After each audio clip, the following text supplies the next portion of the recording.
Ella Powell has a habit of writing and recording truly lovely songs, including the singles Along the Way, Country Love, and Paper Town. She's now collecting these singles as an EP at the end of the beginning to mark this creative part of her life. So we're going to have a chat about that decision and the EP. Hello, Ella. Hello, how are you? I'm very well, thank you. And as ever, a fan of your music because you just do make these lovely, lovely songs. So the EP is called The End of the Beginning, although in many ways, I don't think you've ever sounded like a beginning artist, if that makes sense, because the songs are always so good. But as you look back at the music you've made in this beginning phase, what are you most proud of? Yeah, I love that all my songs they do tell a story. They're all from personal experiences. And I've sort of been able to draw on my early life, in my teen years, because all these songs were written in my teenage years. Um, and all by myself as well, all the ones I've released so far. So I think, yeah, the storytelling I've really loved. Mm-hmm. And that decision to write by yourself, because in country music, there's a lot of co-writing that goes on. That's just what obviously felt right for you? Yeah, I've like collaborated heaps now. Like I do so many collaborations. But I think when I was starting out and releasing these songs, it took me a little while to kind of gain the confidence, I guess, to do collaborations and just freely throw my ideas out there. So I think that's a bit of a process of maturing as well. Hmm. It's interesting you say that it took you a while to get the confidence to collaborate because some people would say it the other way. It's like they don't, if they're not feeling confident, they don't want to be exposed just on their own as a songwriter. Yeah, yeah. I guess it could go both ways, really, can't it? Yeah.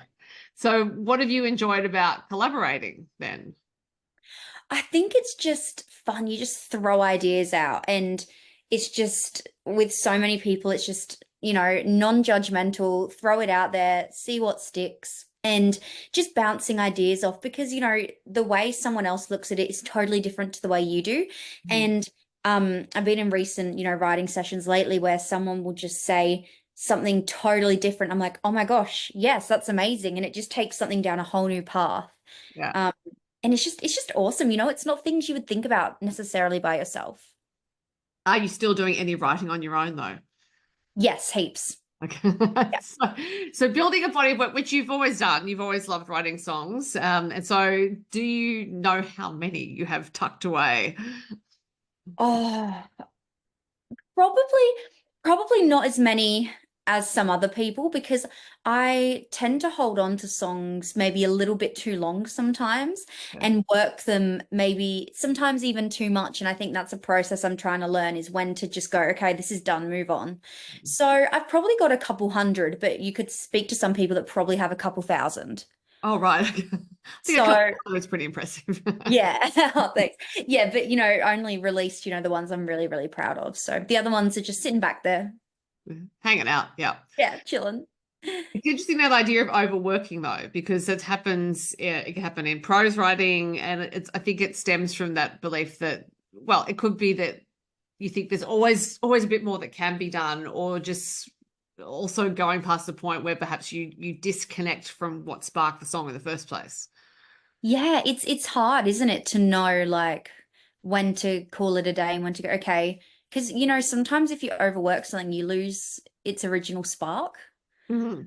And I'm recording, I'm back in the studio on Wednesday and I'm kind of like that at the moment. I'm going through just my lyrics all done and I'm like, oh, should I change this, change that? But then you've just got to, I think you've got to draw a line sometimes. Sometimes it's good to be able to sense when something is cooked and then not overcook it. But it's 100%. but it's a hard barometer because It's not easy. there are many things that can tell you that your instinct is perhaps wrong, even if it's not wrong. I think there are a lot of messages that artists can get about how they should do things. Oh, 100%. Yeah, definitely.